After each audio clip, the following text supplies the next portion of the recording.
जय राधा माधव कुंज बिहारी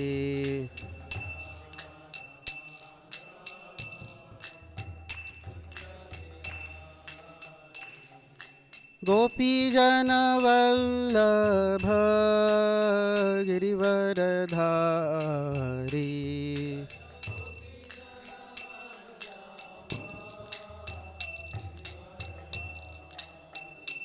जय गोपी जन वल्लभ गिरिवरधारी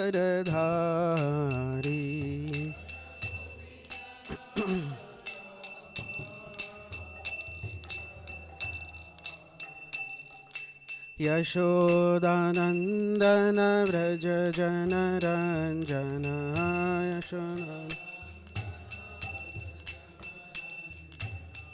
यशोदानंदन व्रज जन रंजन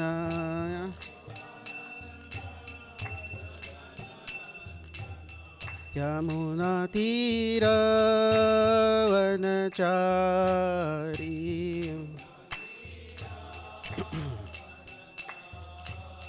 यमुना तीर वनचारी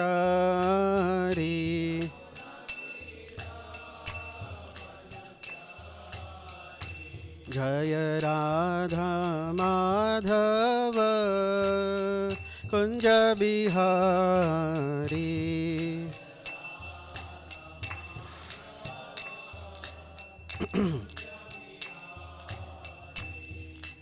गोपी जन वल्लभ गिरिवरधारी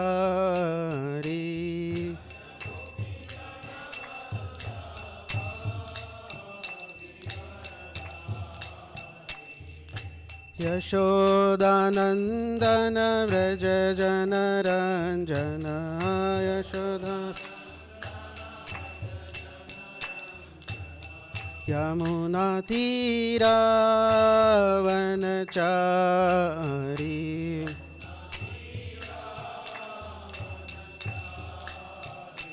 जय राधा माधव कुंज बिहारी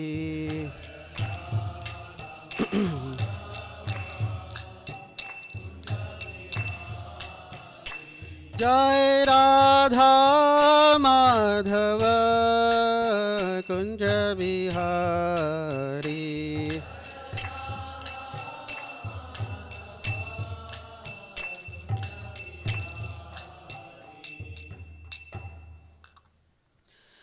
जय ओम विष्णुपाद परमहंस परिव्राजकाचार्य अष्टोत्तरशत श्री श्रीमद अभय चरणारिंद रक्तदांत स्वामी शिल प्रभुपाद की जय अनंत कोटि वैष्णव वृंद की जय श्री हरिनाम संकीर्तन की जय ग्रंथराज श्रीमद् भागवतम की जय।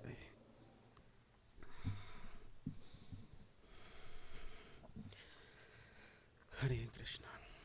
ओम नमो भगवते वासुदेवाय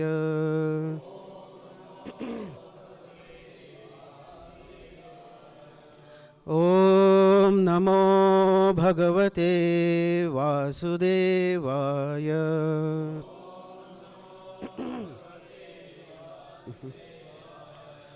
ओम नमो भगवते वासुदेवाय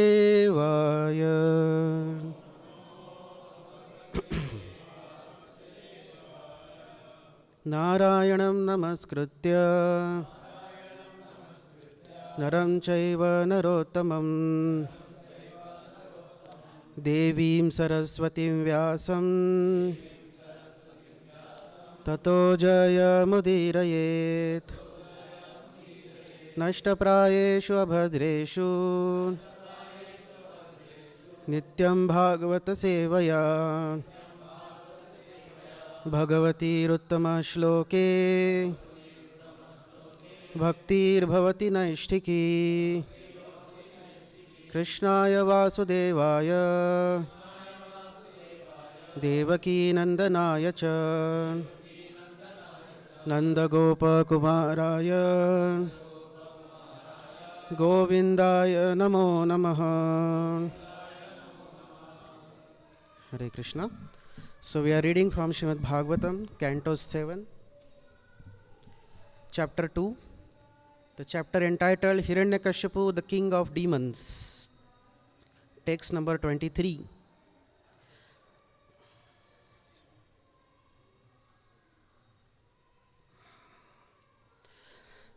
Yathambhasa prachalata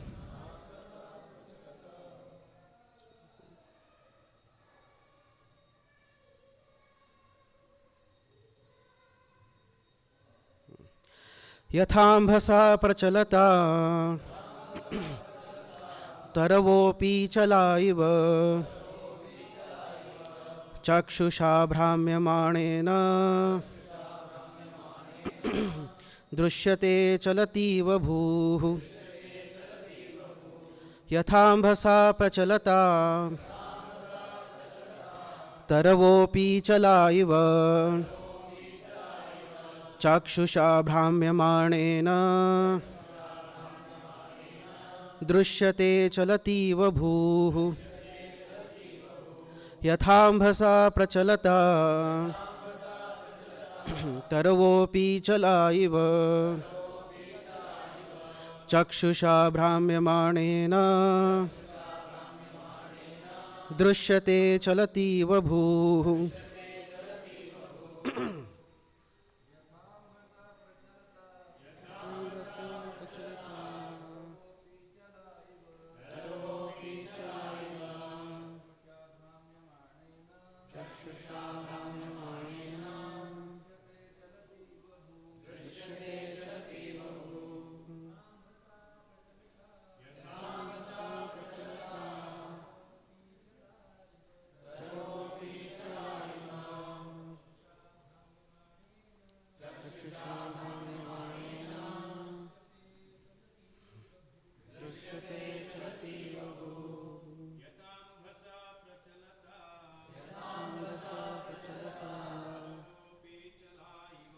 Taravopi chalaiva Bhramyamanena Drishyate chalativa bhuh. Mataji. Yathambhasa prachalata Taravopi chalaiva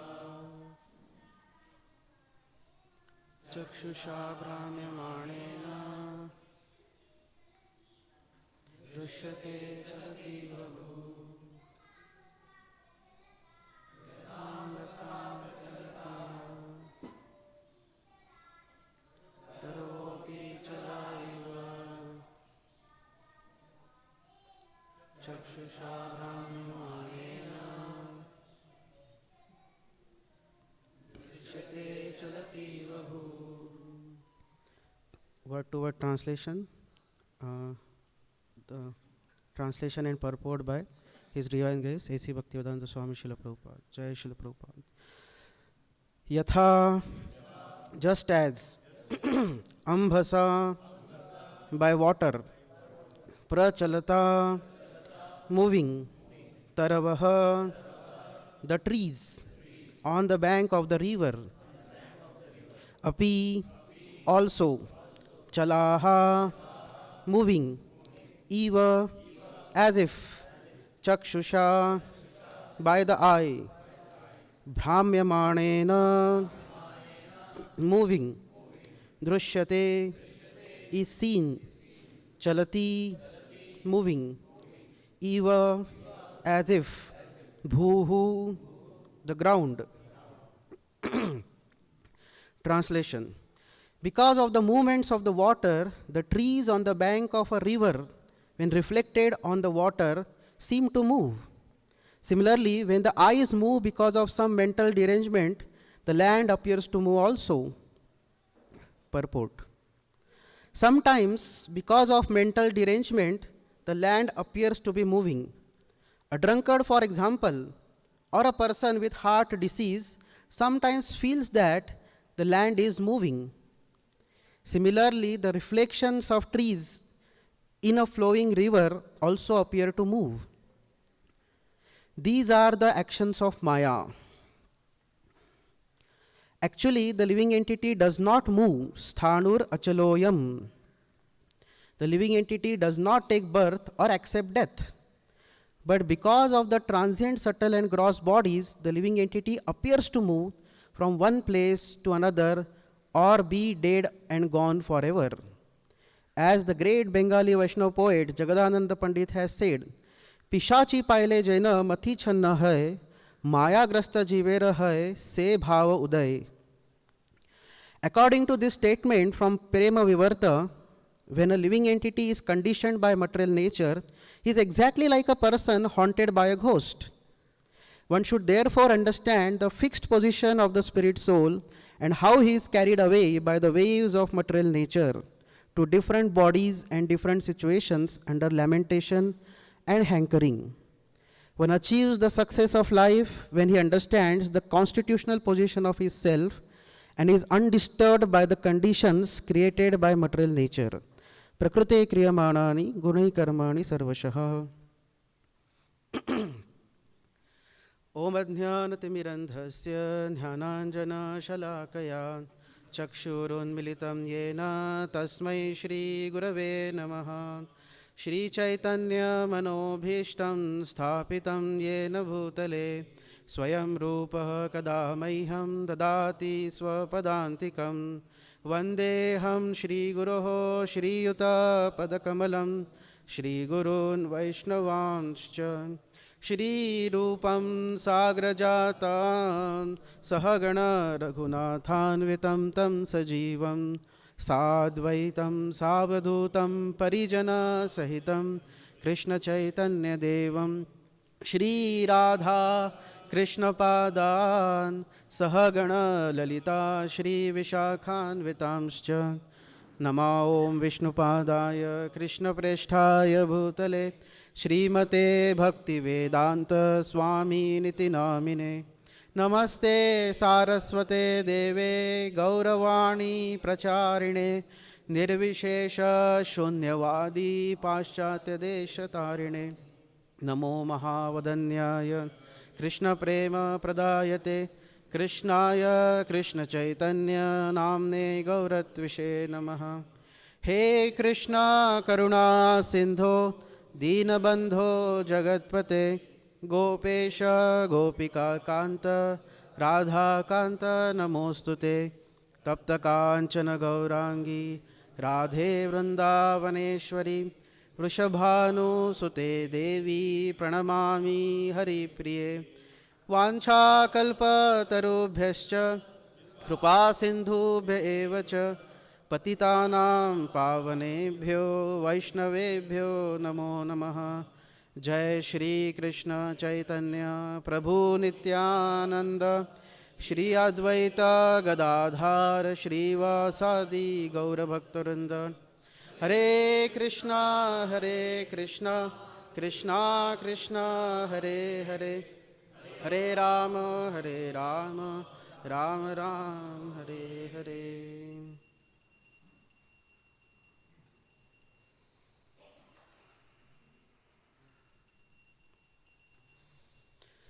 Hare Krishna. So first of all, I would like to seek the blessings of all the Vaishnavas present. There are many senior devotees present also. So I seek the blessings so that I can speak something properly for the glorification of the Lord and my own purification. So this is section wherein Hiranyakashipu, being aggrieved by the death of his brother Hiranyaksha, he created a lot of havoc on the planet, and then later on, after doing so, now he is trying to pacify his aggrieved relatives, namely his mother Diti and others, the family members of his brother Hiranyaksha. And these are the verses through which Hiranyakashipu is pacifying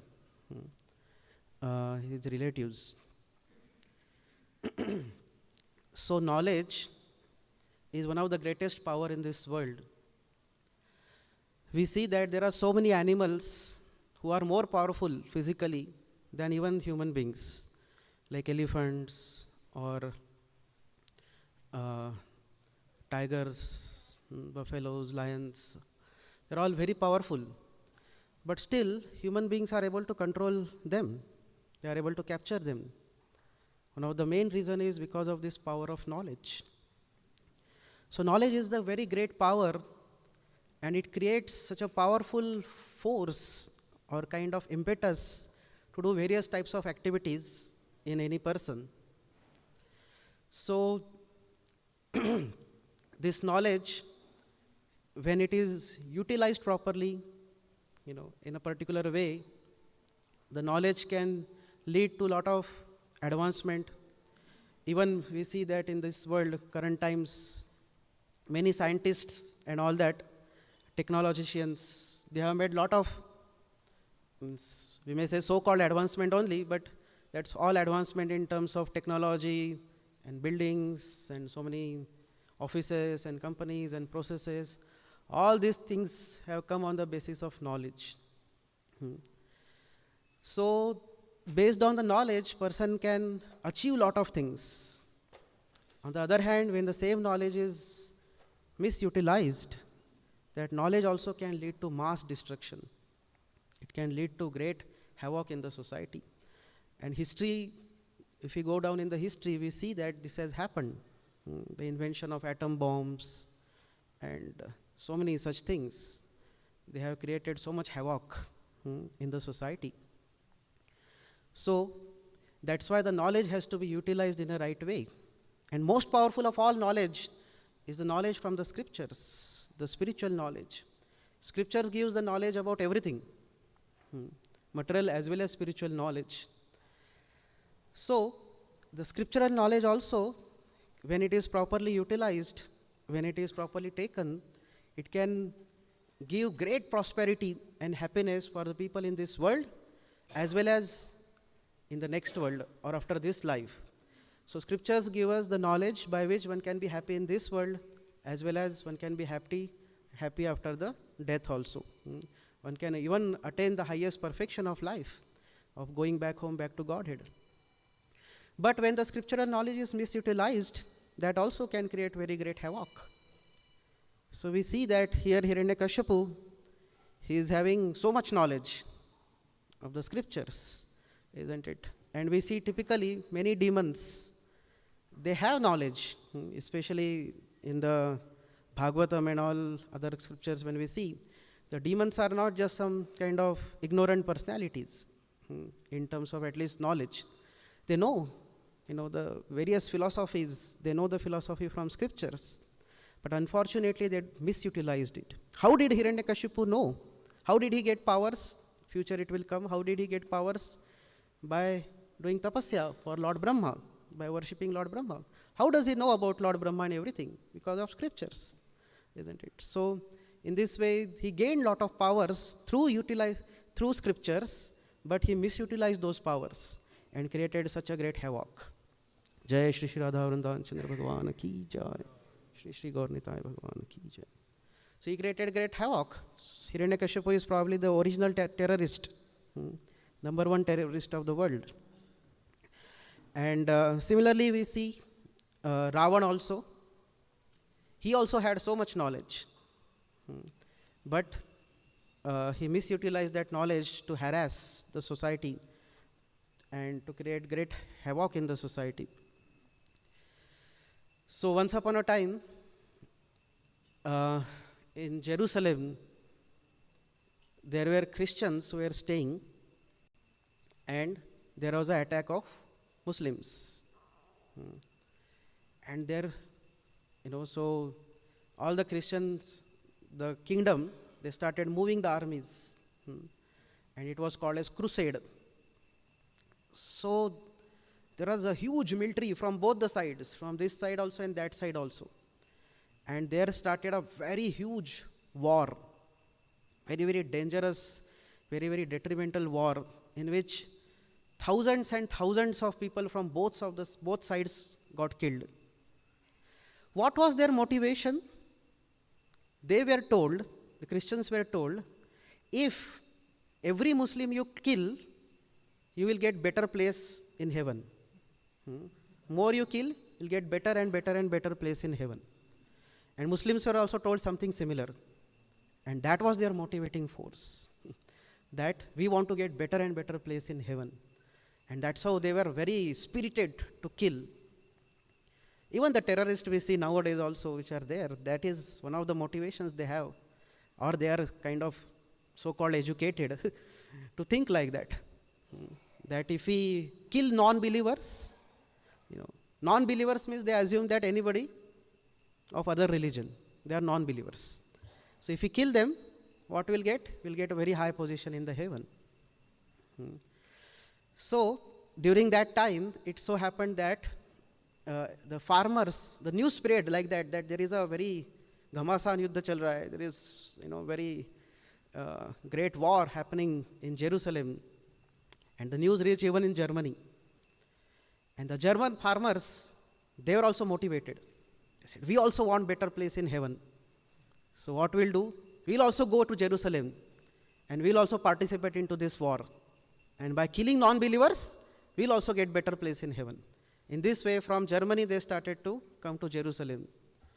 Of course, they could not reach Jerusalem because the distance is quite a lot. But on the way, they are carrying that concept. And that's how whomever they are seeing, who are not of their religion, they are just killing them. So villages after villages, they killed Jews and they killed other religious peoples, pagans and all that. They killed so many like that. Although they could not reach Jerusalem, but on the way they killed and they felt that, our life is successful now. We have successfully killed so many non-believers. So we see that the spiritual knowledge is such a wonderful thing.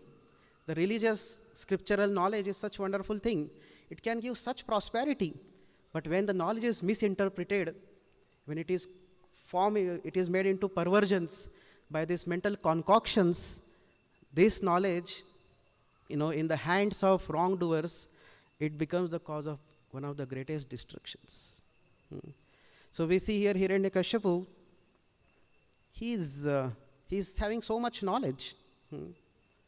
So if we take out this section out of what is pastime going on, it will appear as if some acharya is speaking, some guru is speaking. And this is one of the best instruction we can give to somebody whose relatives have passed away or something. Sometimes devotees are called when somebody passes away. So devotees are told to give classes, and probably these are the best of the instructions. These are the best of the sections. If you don't tell that these are the words of Hiranyakashipu, but if we speak these verses, everybody will feel so much relieved of their pain, isn't it? So this knowledge is so wonderful, which Hiranyakashipu is speaking. But unfortunately, he is aiming to kill Lord Vishnu. So we see such a big gap. On one side he is speaking so much about the soul, eternality of soul, and how this material world is so temporary, this, that. So many things he is speaking. But it is just limited to pacifying his relatives. After that, he is not understanding if the soul is eternal, Supreme Lord Vishnu is also eternal. How can you kill him? So, but later on, this is what is his intention. He wants to kill Supreme Lord, isn't it? He wants to just, kill everybody. So, although he is telling about the knowledge of the soul, but he is not himself able to understand that, okay, so my brother Hiranyaksha is also a spirit soul and he is also eternal. So, why should I become so agitated and try to, become averse to the Supreme Lord, isn't it? So there is such a big gap between what philosophy or knowledge he knows and what are his activities. That's why His Holiness Radhanath Maharaj says, the knowledge without proper behavior is useless. Somebody may have a very great knowledge. Knowledge anybody can possess as an information. But if there is no proper behavior, that knowledge is useless. So that's why the purpose or the intentions are also very important. Not just knowing so many things, But what is the intention? What is the purpose? You see, similarly, Kamsa also, isn't it? He also had so much knowledge. When he was trying to kill the 8th child of Devaki, that girl. So that time that girl slipped off his hands, and then she manifested the form of Durga, and she severely chastised Kamsa. After that, once Durga Devi disappeared, Kamsa became very peaceful and very calm, and he started speaking great philosophy to his sister, Devaki and Vasudeva. And he spoke so wonderfully, and he is telling, don't think I am the cause of death of your children. They are all died by your own destiny, their own destiny, and you are suffering by your own destiny. Isn't it such a nice way to escape responsibility for his actions? Isn't it? And in this way, he nicely pacified. For time being, he also himself was peaceful. And in fact, Devaki and Vasudeva, when they heard his instructions, they also started smiling, and they completely forgave. And there was a philosophical discussion between Devaki and between Vasudeva and Kamsa. But when Kamsa went again to his ministers, they pumped in him the envious mentality. And in this way, again Kamsa started creating great havoc. So this is the nature of demons. That although they may know so many things, but they don't understand the essence. Hiranyakashipu knows that this scriptural knowledge, the knowledge which is written in the Vedas, but he does not know that the goal of Vedas, the essence of Vedas is to serve Krishna, to surrender unto Krishna. So that essence is not understood, the goal is not understood. Vedaischa sarvair ahameva vedyo, that is not understood. And in this way he is trying to become inimical towards Supreme Lord. We see similarly Mayavadis also, they have also great knowledge, isn't it? They can quote scriptures here, there, so many things they can quote. But what they do, they try to speculate. They try to imagine so many things. They have so much mental concoctions by which they twist, various verses in the scriptures to suit their own purpose. And in this way, they propagate wrong type of philosophy that yes, everybody is God. I am God, you are God, everyone is God, like that. So, and what is the result? The result is spiritual havoc in the society. The society becomes totally deprived of the real spiritual knowledge. That's why Chaitanya Mahaprabhu says, Mayavadi bhashya shunile hoile sarvanash. Because they change the concept only. What is the real fact? What is the goal of life? They feel the goal of life is somehow or other, and they propagate it like that. The goal of life is somehow or other become God. Realize that you are God. So if I am God, that means I should simply enjoy, isn't it? So, Prabhupada was also telling in yesterday's class how this Mayavadis, they promote this concept that I am supreme controller, I am Lord, I am supreme Lord. But it is total foolishness, isn't it? If he is Lord, then why he has to go to dentist to cure his toothache, isn't it? That example Prabhupada was giving yesterday. So they are not able to understand these simple plain facts which are mentioned in the scriptures, but they, because of that mental concoctions, they deprive the society of the real knowledge of the Vedas. So in this way, we see that how there is a big gap between Hiranyakashipu, what he is speaking, and what are his intentions. Nonetheless, the philosophy which he is speaking is very wonderful, and Srila Prabhupada gives nice purport on these verses. So here, Hiranyakashipu, Shri Hiranyakashipu, as being mentioned here. So one of the lectures, I think on Narsimha Chaturdashi, Prabhupada said, all glories to Hiranyakashipu. Why? Because it was of Hiranyakashipu we got Prahlad, because of Hiranyakashipu we got Narsimhadev. So that's why he is very glorious. And of course we all know that he is coming directly from the spiritual world. He is acting as if he is a demon. Actually he is a great devotee. He is the eternal associate of Supreme Lord from Vaikuntha. So his instructions are in general very, very valuable. So he's giving beautiful example here that how the soul does not move. Actually, soul is constant, but it appears to move because of false identification with this body. And the example given is that the trees, they are situated on the bank of river. The trees are not moving, they are constant, they are steady. But that reflection which falls in the river, and the river is constantly moving. And because of that, it appears as if the tree is moving, although the trees are steady. Similarly, the soul is always constant, it is steady. Achaloyam, Prabhupada is quoting Bhagavad Gita, Sthanur achaloyam.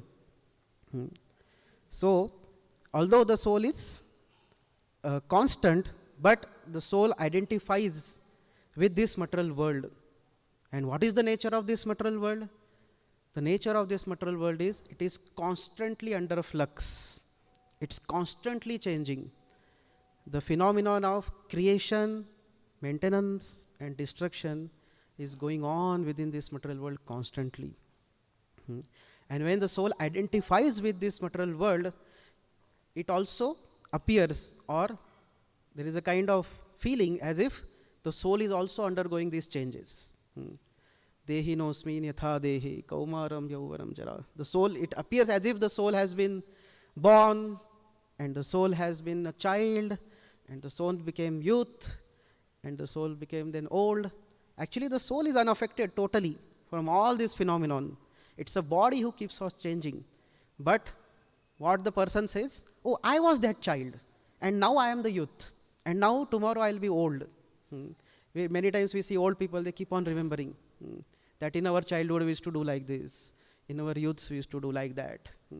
So, the point is that the living entity, rather than identifying with himself as a spirit soul, he identifies with various changes of this material body. And he also feels that I am also changing. So this is due to Maya. Prabhupada says here. These are the actions of Maya. These are the actions of material energy due to illusion. Yeah. So, Srimad Bhagavatam, 11th canto, 10th chapter, verse number 9, purport, also in that verse and purport also, this concept is explained with the example of fire.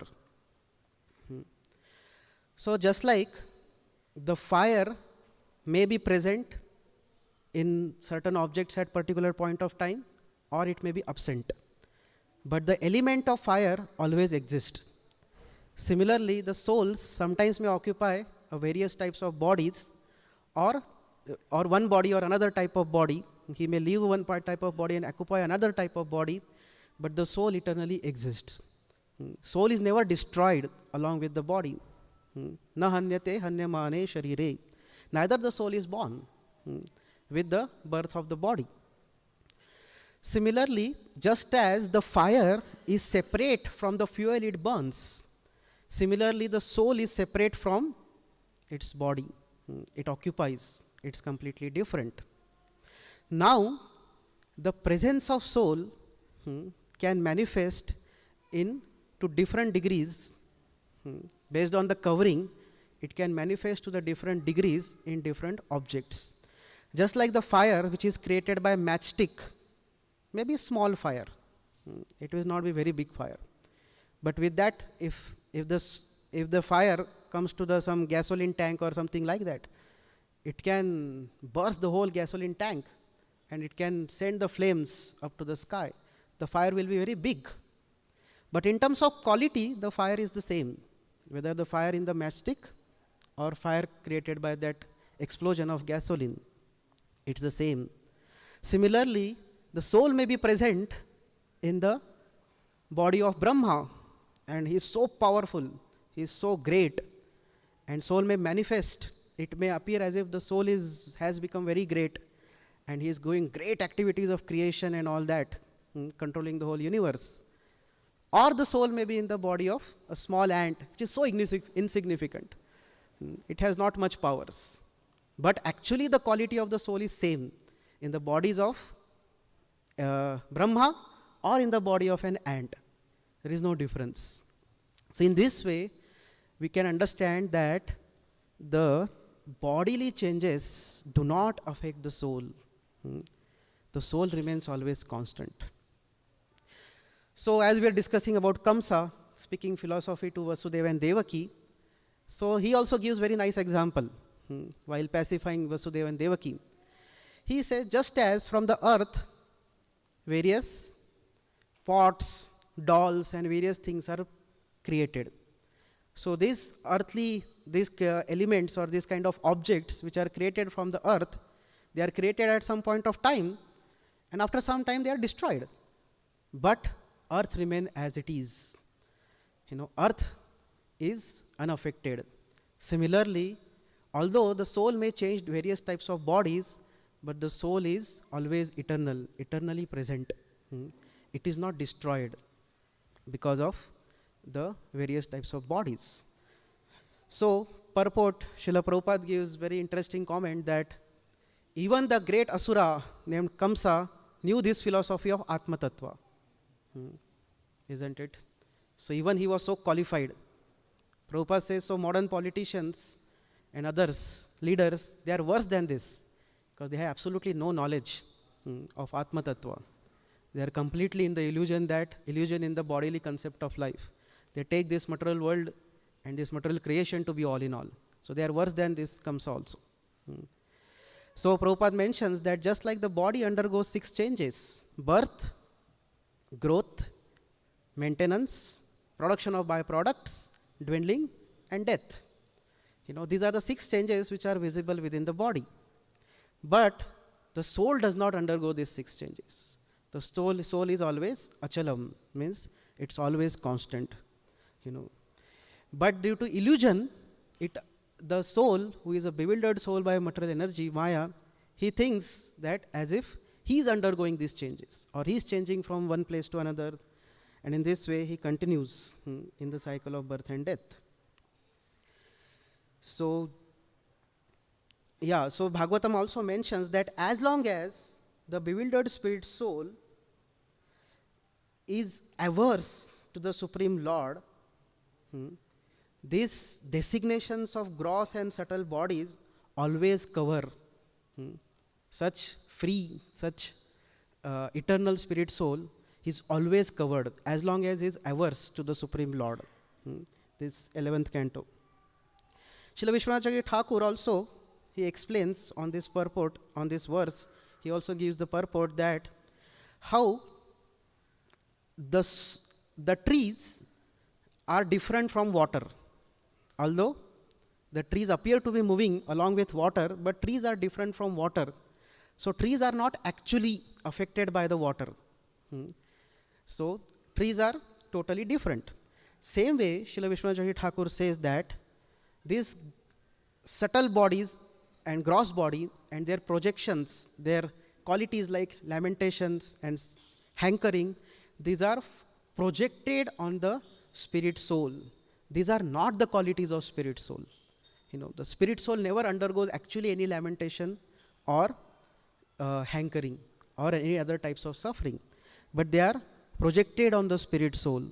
And that's how, because of that false identification, the spirit soul appears to be undergoing so many varieties of emotions and varieties of changes in this material world. So unfortunately, we see that in this world, most of the people, they take this changing, miserable world very, very seriously, and they neglect the needs of soul. This world, people want to create so many things in the name of advancement, in the name of progress, in the name of necessities. People create so much of technology, so much of skyscrapers, so many buildings and hospitals, this and that, for taking care of body and gross and subtle body. So many things are being created.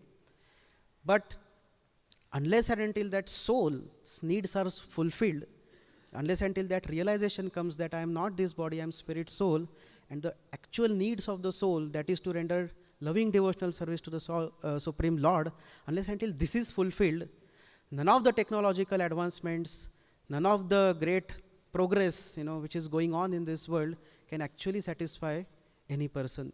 One may become very rich, one may become very intelligent, one may become very, very accomplished within this world, but it cannot give real happiness unless and until the needs of the soul are fulfilled. So that's why it is very important, as Krishna says in Bhagavad Gita also, this verse, na sato vidyate bhavo, na bhavo vidyate satah, ubhayorapi drishtontas tvanayos tattvadarshibhihi. Krishna says that those who are tattvadarshis, those who are learned people, what they do, they have very carefully analyzed. And what is their conclusion?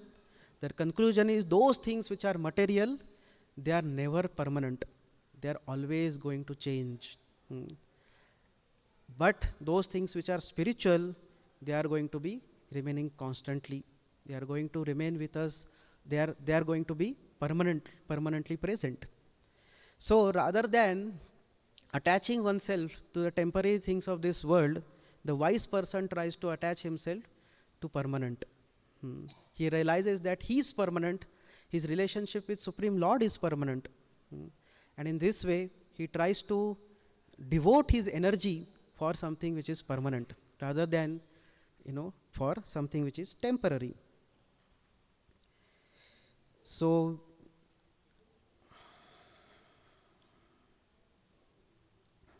yeah. So Prabhupada is also quoting this very famous shloka. Prabhupada quotes this Jagadananda Pandit shloka. Pishachi paile yana mati channa hai, maya grasta jiver hai, se bhava uday. So one example was given was of the trees, trees on the bank of river. Another example is also given about how the person who is under mental derangement, for him, the land appears to be moving. And in this particular Chakshusha Brahmya Manena Drishyate Chalativa Bhuhu. So in this regards, Prabhupada gives this particular verse from Jagadananda Pandit, that a living entity is conditioned by material nature. He is exactly like a person haunted by a ghost, or like a madman. So just like a madman or person haunted by a ghost, he will do so many crazy things. He acts so madly. And he may sometimes even attack his own father, isn't it? Having no respect for his father. He'll just attack his father. Or he'll speak in a so delirious ways, which makes no sense.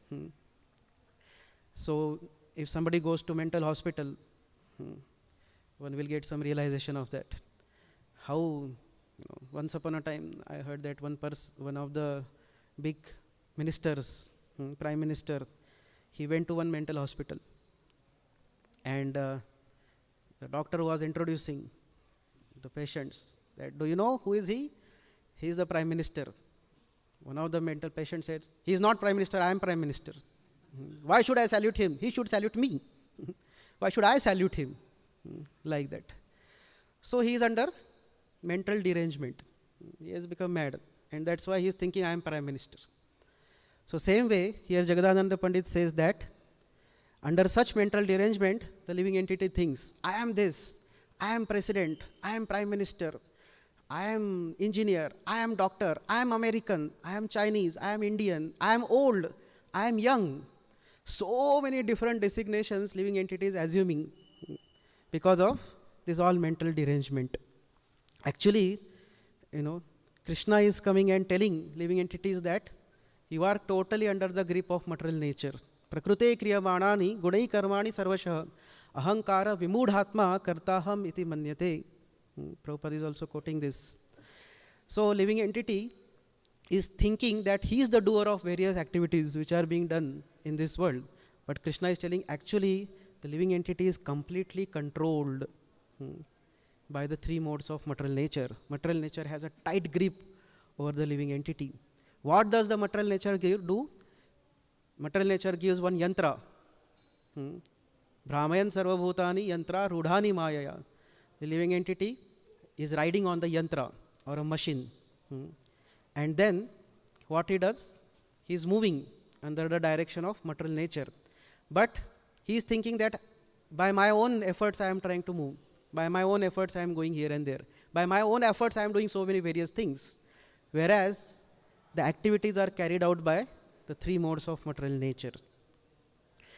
So Prabhupada says in one of the conversations that this is the madness of living entity.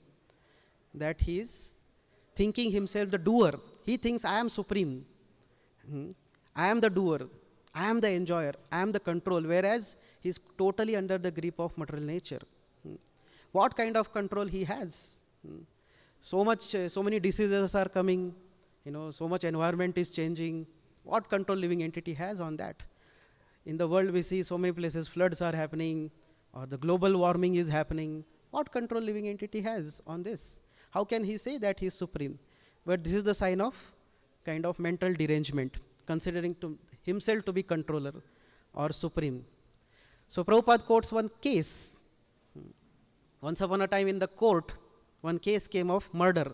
That person was convicted of murder. And he was about to be hanged, but his advocate, he presented a plea to the judge that this person has done this murder under mental derangement, under some madness.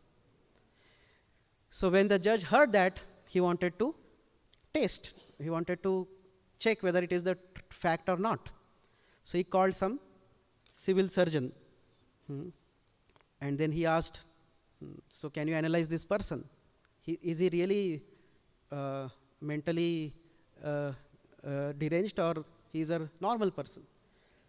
So then after some time, this person, civil surgeon, he said that as far as I have studied so many cases, everybody is more or less mentally affected. Everybody is mad to different degrees. So it's your judgment whether you accept this person as mad or not. That is your problem. So you decide.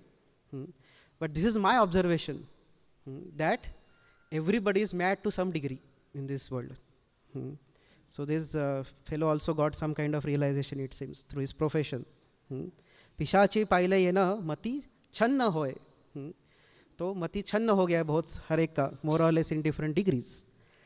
And in this way, the living entity is posing himself in various ways on the material platform. So Prabhupada says that that's how our task is very, very difficult.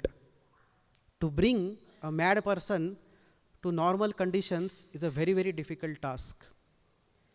The mad person is, most of the time, mad person does not believe that he is mad. He thinks, I am all right. If you ask him, how are you? He'll say, I am all right. Similarly, we go and tell any person in the world, how are you? They say, oh, fine, I am all right. So that's the biggest problem. So Prabhupada says that it is a very, very difficult task to bring person to the normal condition. But this process of Krishna consciousness is meant for this purpose only. To bring the person who, due to the mental derangement or kind of illusion, is thinking himself to body and identifying himself with this body, to bring such person to normal condition is very, very difficult. But if a mental person also, if he takes some proper treatment, he can be brought back to the normal condition. It's possible. And similarly, Prabhupada says that this process of Krishna consciousness is also for this purpose. To bring the conditioned souls who are in the illusion to the condition of sanity, to their real identity as part and parcel of Krishna, eternal identity as spirit soul, the servant of Krishna. And Prabhupada says, although the propaganda in the whole world is that keep the person mad, don't cure him. Because if the person remains mad, what will happen? Their products will be sold, isn't it? If a person gets cured of the madness of material illusion, how their products will be sold? So that's why the propaganda which is going on all over the world is somehow or other keep the person in madness. And even the mad person may not be very eager to accept the treatment. So Prabhupada says, but despite such propaganda to increase the material illusions in the society, despite unwillingness of the conditioned soul to accept the spiritual reality, Prabhupada says that we have to continue the treatment, continue the treatment of Krishna consciousness. Because it is for sure, if the living entity takes this treatment, then he will certainly come to the situation of normalcy.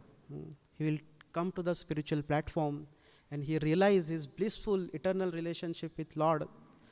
Because of material illusion, the living entity is subjected to so much of hankering, so much of lamentations, so many sufferings, so many difficulties. But when he realizes by this treatment of Krishna consciousness that I have nothing to do with these things, I am totally separate and independent of all these conditions of this world. I am not the one who is affected by the changes of this world. Then he will become very, very blissful and happy. So we see that in the example of Chitraketu Maharaj. He depicts all these phases, right? In the beginning, Chitraketu Maharaj, he was so much of hankering. I want son.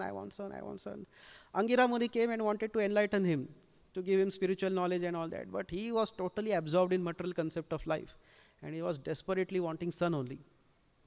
So then Angira Muni blessed him, okay, you'll get a son, but that son will be Harsha Shoka. He'll give you joy also, at the same time he'll give you misery also.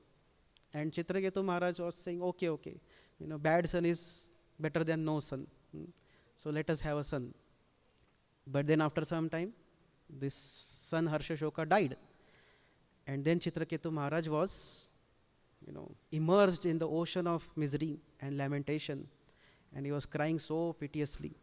So that time Narad Muni comes and Angira Muni comes. And what they do?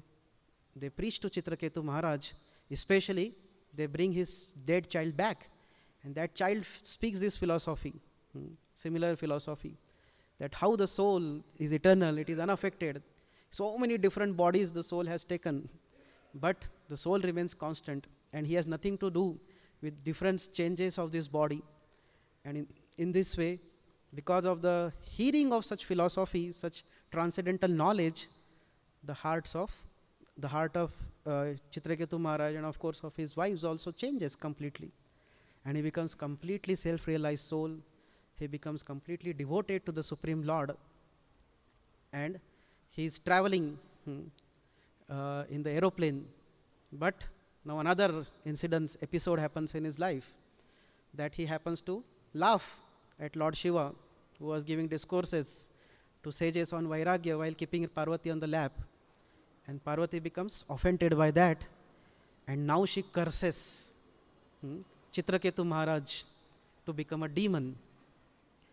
Now Chitraketu Maharaj, because he was such an enlightened personality, he had come on the transcendental platform.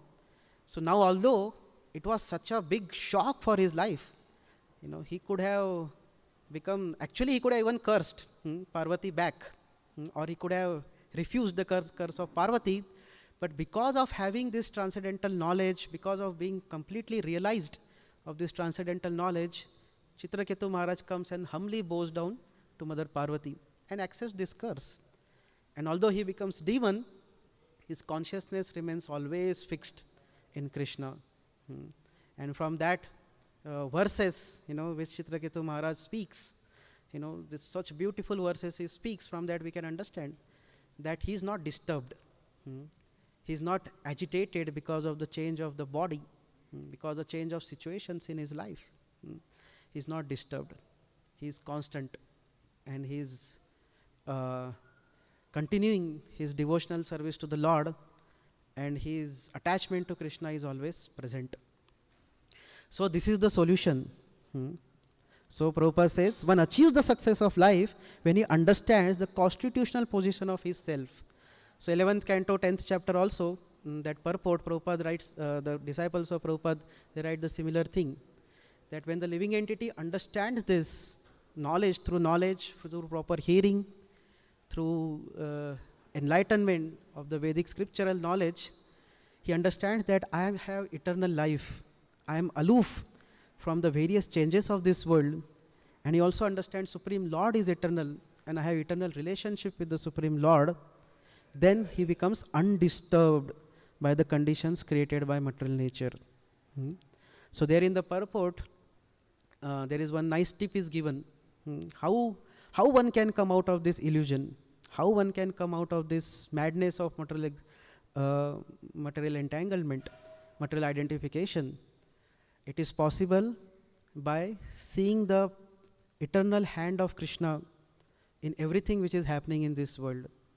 Remembering Krishna, taking shelter of Krishna, and taking shelter of the process of devotional service. So when one hears this knowledge, when one is trying to understand this knowledge and try to act upon it by the process of devotional service, one can be freed from that contaminations or the illusion which has bound the conditioned soul, and he can realize his eternal identity. So this way, one can be freed from all the sufferings, all the troubles of this world, and can be situated on the pure platform of eternal, unobstructed joy, eternal happiness. So I spoke so many things, but I am also affected by a lot of madness of material existence. So I beg for the blessings of all the Vaishnavas so that I will be able to overcome, because I was telling in the beginning that demons also speak big, big things, but there is a lot of gap. In my own life, I also see that there is so much gap between what I am speaking and whatever knowledge, so-called little bit knowledge I have, and what I am, my behavior. So I beg for the blessings of devotees so that I will be able to actually apply it and will be able to realize this knowledge. So we'll stop here. Thank you very much. Hare Krishna. Granthara Srimad Bhagavatam ki jai, Srila Prabhupada ki jai.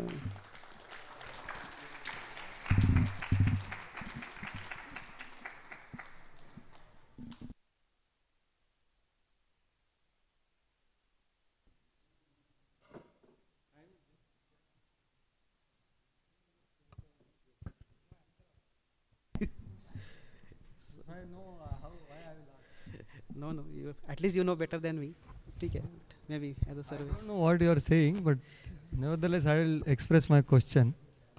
You beautifully said in the beginning that knowledge without good behavior is useless, as quoted by Maharaj Sadhana Swami Maharaj. So I was wondering, actually knowledge and behavior, there are so many things in between, like Prabhupada is saying, understanding, and then vision, and then interaction, and then behavior, etc. So my question is, can anyone who is reading Bhaktivedanta purports of Bhagavatam become mad? We understand Devanand Pandit, but I don't think so he got Bhaktivedanta purports. Yeah. So he might read original scripture. No?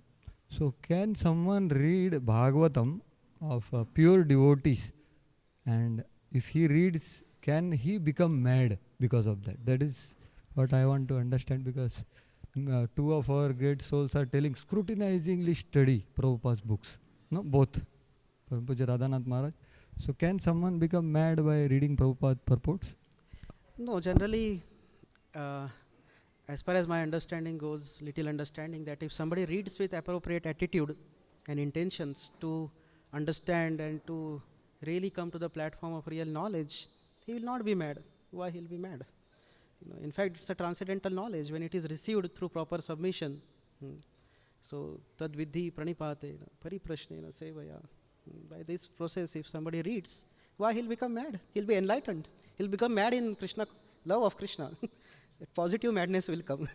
He'll become mad in love of Krishna. Bhagavatam, by reading Bhagavatam and purports, even just reading Bhagavatam itself, one will not become mad. What to speak of such wonderful purports given by Srila Prabhupada? There is no question of madness. So person will become enlightened and he'll develop love of Krishna. Bhagavatam has that potency, and Prabhupada books have that potency to develop love of Krishna in the living entity. So I don't think, that is my humble understanding that. Yeah. I have so many other intentions and purposes. So for that it will become mad. It's, of course, gradually over the period of time, even intentions will also be purified, because anyways one comes in contact with Bhagavatam, this way, that way, he will certainly become purified over the period of time. But if one reads with right intentions, the process will be very effective. It will act in a very efficient manner. Otherwise it will take long time. Process will surely act, but it will take longer time. If one reads with wrong intentions, or that submissive attitude or that submissive purpose is not there, still one will be benefited. We know that story of person, right? He happened to hear Bhagavatam, and from Bhagavatam he understood that what are the symptoms of demigods. There was one thief, and he just happened to sit in Bhagavatam. Only this much he heard, what are the symptoms of demigods? That their feet are not on the ground, their eyes don't blink, this, that. And then he was caught later on by the police and put into jail, and they wanted him to open up what all crimes he has done. And he was not opening up. Then they understood he is a devotee of Durga. So they dressed some Mataji as Durga, brought in front of him. But then he saw, the feet are not touching feet are touching ground, and eyes are blinking. So in this way, he still did not say anything, and he got released. And then he realized, just by hearing little bit Bhagavatam also, I got so much benefit. Why not to hear over Bhagavatam? And then he became a great devotee. Or that Daku Bhagat also story, he went with wrong intention. So he got purified ultimately. But if one reads, now we have knowledge, why not to read with right intention and right submission? That is the best way. Why to go indirect way? Better directly take it up. Okay. So if you want, you can add something. Thank you very much. Hare Bo.